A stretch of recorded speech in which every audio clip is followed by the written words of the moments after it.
大家好，欢迎来到公子视频，我是公子沈。中国有一个知名的博主叫护城风，他最近翻车了。他在做一档直播的时候，现场有观众问他习近平是不是独裁者，结果他大发雷霆。可能很多人看到了这段影片，但实际上背后还有更多的影片。他在痛斥这个人之后，甚至还诅咒他应该被警察抓进去。我们来看看比现在大家流传的更完整的一段影片。你想说什么？我想说，你认为习他是一个独裁者吗？我操，这种人严重违反直播规范啊！这种人严重违反直播规范，我第一时间给他挂掉。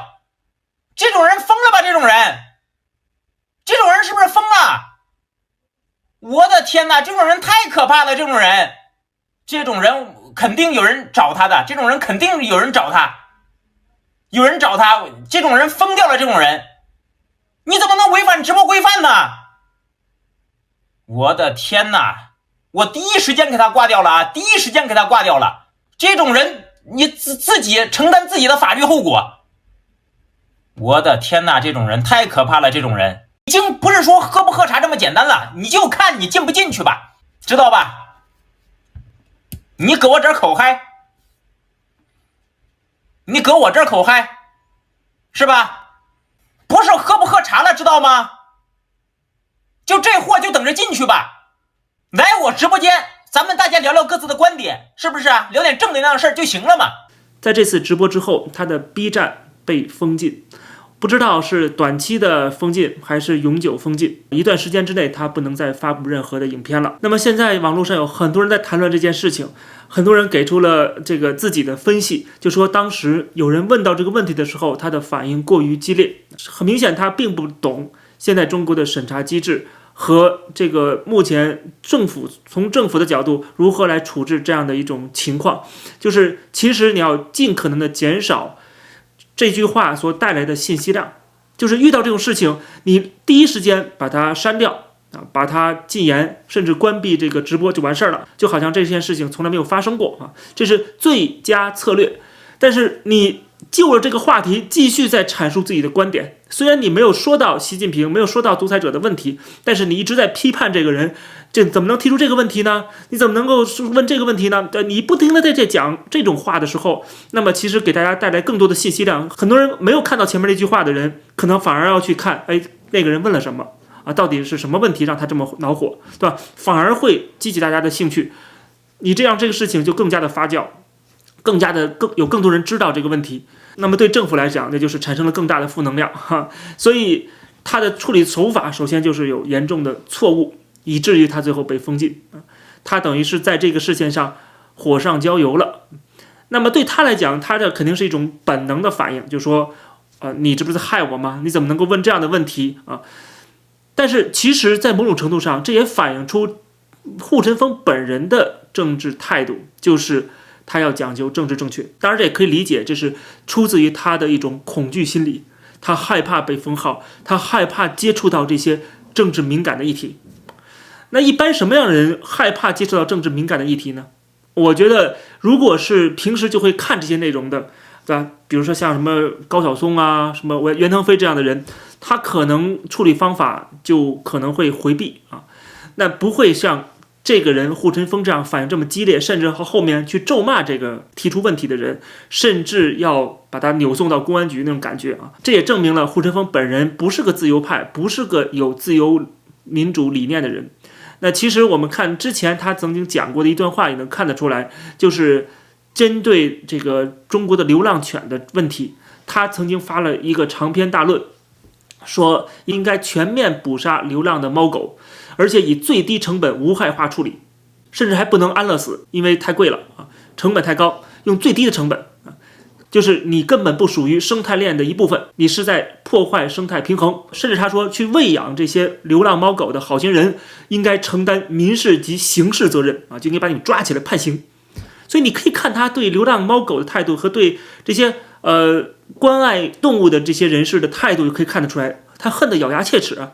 他不把这些流浪猫狗当做一条条鲜活的生命，所以这样的一个人，他脑子里不可能有自由民主、尊重他人的想法。不是说不应该处置流浪狗，不应该对流浪狗有个管控，当然应该任何国家任何的市政都会有流浪狗的这个相关的处置，包括安乐死，对吧？但是他的这个立场和他的处置方式就感觉毫无人性可言。大家知道无害化处理这个词的来源就是在疫情期间，很多的这个大白闯进那些人的家里边，把人家的猫狗就给无害化处理了。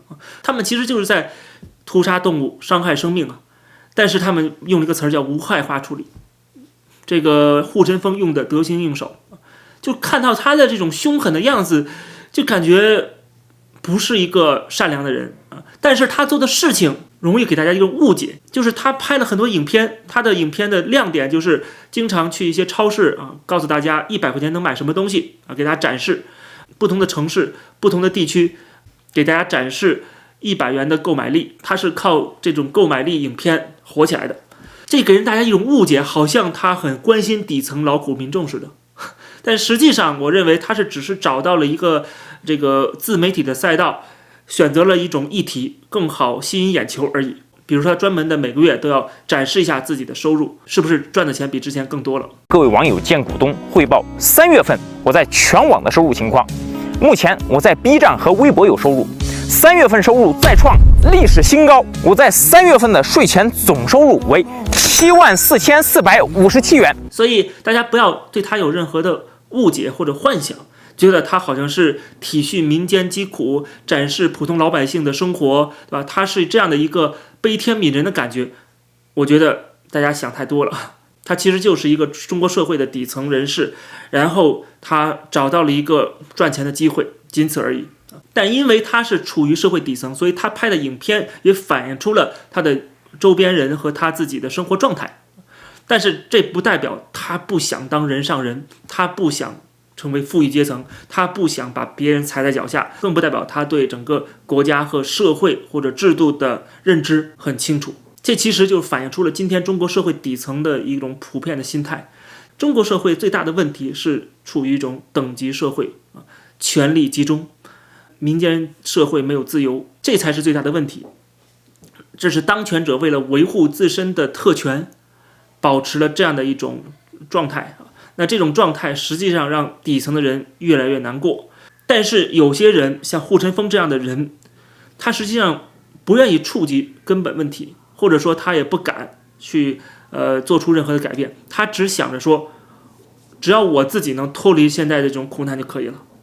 对其他人的苦难，其实他是视而不见的，他把别人的苦难当作自己能够高攀的一个台阶而已。如果他有机会去拍那些富豪的生活，他分分钟就会抛弃现在的这种拍摄的题材或内容，他就拍富豪去了，肯定的，因为那样的话也挣钱，同时他还能跻身上流啊。这是很多中国底层人士的心理。这为什么在你痛恨这些当权者痛恨今天中国的体制的时候，同情底层受到压迫的这些普通人的同时，你也应该有更高的层次、更高的境界，应该了解到这些底层的人，他们如果手上拥有权力了，并不一定比现在的当权者更好。就像共产党也是靠底层的这些农民起义起来的，对吧？他们受到压迫，他们受到剥削，他们痛恨资本家的贪婪，这个国民党政府的腐败，对吧？最后结果怎么样？你看到了底层的人所谓的翻身做主人，打倒了土豪劣绅，什么结果，对吧？他们比这土豪劣绅更凶残，更没有人性。历史已经给我们了教训，同情归同情，但是你应该看到问题所在。问题不是改朝换代，把当权者拉下马，让这些无权无势的人上台，不是这样，绝对不是，这不是一个最好的解决办法，这甚至可能比现在的状况更糟糕。这个社会的统治阶层还是应该是精英，仍然是精英，但是它应该建立一种完善的自由民主的体制，能够让人民获得自由、获得权利、获得发声的渠道，而且也有上升的通道，能让大家拥有平等的机会，靠个人的努力去实现自己的梦想，这才是一个正常的社会。 OK， 千万记住，正常的社会不是穷人当家，而是富人当家，但是给穷人变富的机会，这个才是正常的社会。改革开放其实某种程度上比之前的毛泽东时代更接近正常社会啊。但是因为党国体制没有改变，所以这种正常社会或者是接近正常社会的演变戛然而止啊。现在又开始开倒车，又回到改革开放以前的那个封闭的搞阶级斗争的互害的社会了。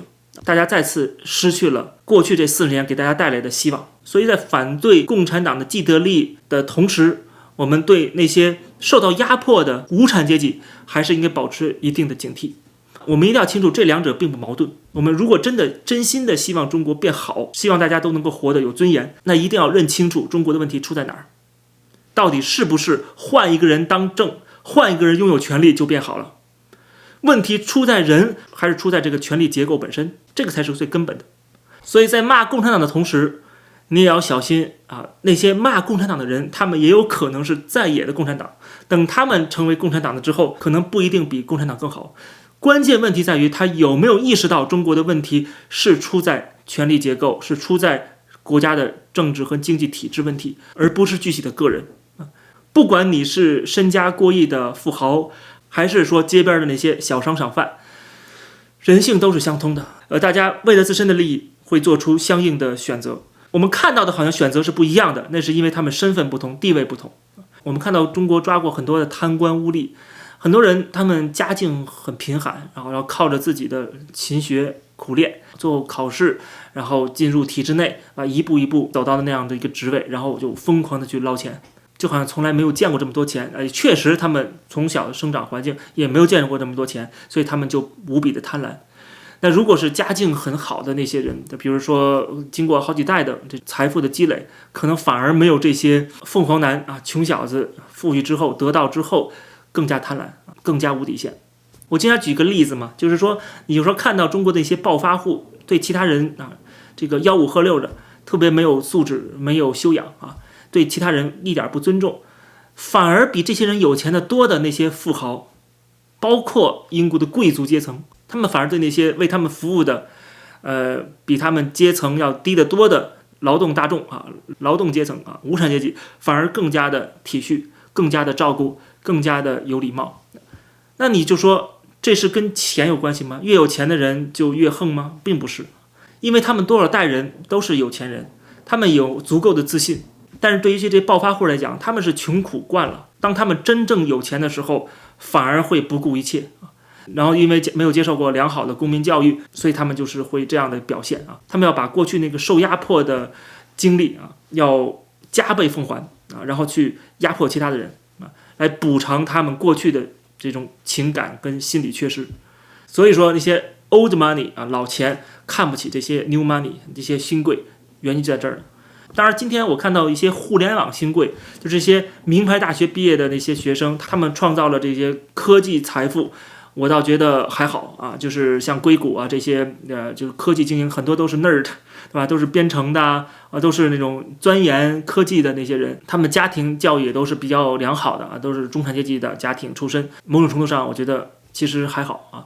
包括中国也一样啊，有很多的科技新贵、互联网新贵，工作性质的原因，他们要跟西方科技、西方文明有亲密的接触，所以相对来说，他们会比那些中国的土财主、土大款、土豪更有一些见识和更有素质。总之，我们反对共产党不是反对某几个当权者而已，我们要反对的是今天束缚中国民间力量的钳制言论自由、践踏个人尊严的这个党国体制。如果这个党国体制不被彻底改变的话，那么不管是谁上台，都会给这个社会带来无穷无尽的危害。甚至那些在中国的无产阶级，当他们拥有权力的时候，那就是下一场文革，下一场大跃进了，甚至还不如今天已经完全西化的、受到西方影响的那些红二代、红三代或者更好啊。因为权力就意味着责任，而去承担这个责任是需要个人的胆识和对生命、对他人的最基本尊重。换句话说，就是有没有经过现代文明的熏陶和洗礼。而我看到有些中国人，哪怕他自称反共、自称反贼，但是他只是说想要推翻共产党而已，并没有真正的想要改变中国的制度，改变中国人生活的状态。他们并没有真正的理解自由民主普世价值的真谛。甚至有人说他们推翻了共产党啊，如果台湾人想要独立的话，他们也去武统台湾。最后你还是要发动战争，侵犯人权，对吧？剥夺他人的自由和权利。请问，那你跟共产党有什么区别呢？所以说，反共是有不同的层次、不同的境界。所以我们每个人都应该去反思一下，去消灭一个专制政权或者打造一个良善社会，到底需要哪些素质？到底我们还有哪些可以进步的空间？好，感谢收看这期的公子视频，欢迎大家点赞、评论、转发，我们下期节目再见。